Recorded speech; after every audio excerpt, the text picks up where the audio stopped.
15 ئابی 1984 شەڕێک دەستی پێکرد کە تا ئێستاش بەردەوامە. شەڕی پەکەکە و حکوومەتی تورکیا. پارتی کرێکارانی کوردستان بەم یادە دەڵێت جەژنی 15 تەباخ. 15 تەباخی 1984 ئەم پیاوە مەعسووم کۆرکماز ناسراو بە ئەگید لە ناوچەی ئەڕۆخی شەمزینان یەکەمین فیشەکی بەڕووی سوپای تورکیادا تەقاند. بۆیە ئەم یادە لە ناو پەکەکەدا بە دەستپێکی شەڕی چەکداری پەکەکە دادەنرێت. دوای کودەتا سەربازیەکەی 12 ئەیلولی 1980 تورکیا پەکەکە کەوتە ژێر فشارەوە و بە سەدان ئەندامی پەکەکە دەستگیر کران. عەبدوڵڵا ئۆجەلان سەرۆکی پەکەکە و ژمارەیەک لە لایەنگرانی چوونە لوبنان و ئۆجەلان لە دۆڵی بوقاعی لوبنان هێزی چەکداری پەکەکەی دامەزراند. دەوترێت هێزە چەکدارەکەی پەکەکە لە سەردەستی گروپە چەکداریە فەڵەستینیەکانەوە ڕایەنانی سەربازیان پێکراوە. باڵی چەکداری پەکەکە لە سەرەتادا لە ژێر ناوی ئەرتەشی ڕزگاری گەلی کورد ئارگەکە چالاکیەکانی خۆی دەست پێ کرد.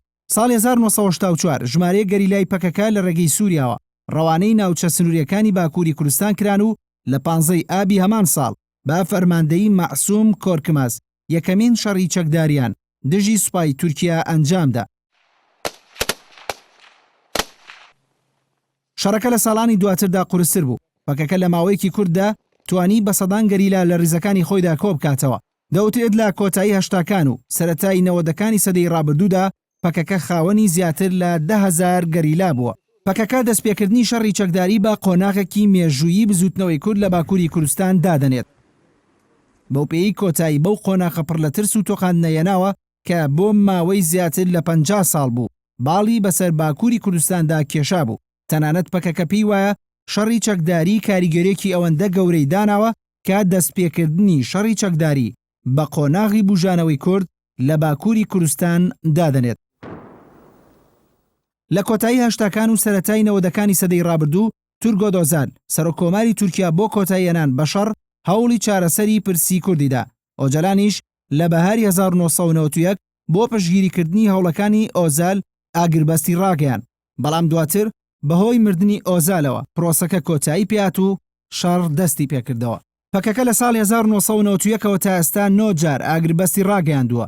دوایین ئاگربەستیش لە بەهاری 2013دا دوا بەدوای پەیاماشتەکەی ئۆجەلان ڕاگەیەنرا و تا ئەم دوایانەش بەردەوام بوو. پەکەکە خۆی پێی وایە قورسترین قۆناغی شەڕی چەکداری پەکەکە لە ساڵی 2008 بەدواوە بووە. هۆیەکەشی بۆ ئەو دەگەڕێنێتەوە کە سوپای تورکیا لەو ماوەیەدا پێشکەوتوترین چەک و تەکنەلۆژیای سەربازی دژی پەکەکە بەکارهێناوە. تا ئێستا لەبارەی ژمارەی کوژراوانی شەڕی پەکەکە و سوپای تورکیاوە ئامارێکی باوەڕپێکرا و بڵاو نەکراوەتەوە. حکومەتی تورکیا دەڵێت لە ماوەی ئەو 31 ساڵەدا نزیکەی 40,000 کەس کوژراون. دەشڵێت لەو 40,000 کەسە تەنها 7,000یان سەربازی تورکیا بوون. بەڵام پەکەکە پێی وایە ئەو ئامارەی حکومەتی تورکیا بڵاوی کردوێتەوە ڕاست نییە. هەر بۆیە ئۆجەلان لە چوارچێوەی پرۆسەی ئاشتیدا داوای کردووە لیژنەیەکی بە دوواداچوونی ڕاستیەکان پێک بێت بۆ ئەوەی لێکۆڵینەوە لەبارەی ژمارە و ناسنامەی قوربانیانی ئەو جەنگەدا بکرێت. لەم ساڵانەی دواییدا حکومەتی تورکیا هەوڵی چەکدانانی پەکەکەی دا و پرسی چەکدانانی پەکەکەشی کردوتە مەرجی سەرەکی بۆ سەرخستنی پرۆسەی ئاشتی. بەڵام لە بەرامبەردا پەکەکە تا ئێستا ئامادە نەبووە چەک دابنێ و نیگەرانە لەوەی لە دوای چەکدانانیان هیچ گەرانتیەک نییە بۆ چارەسەری پرسی کورد.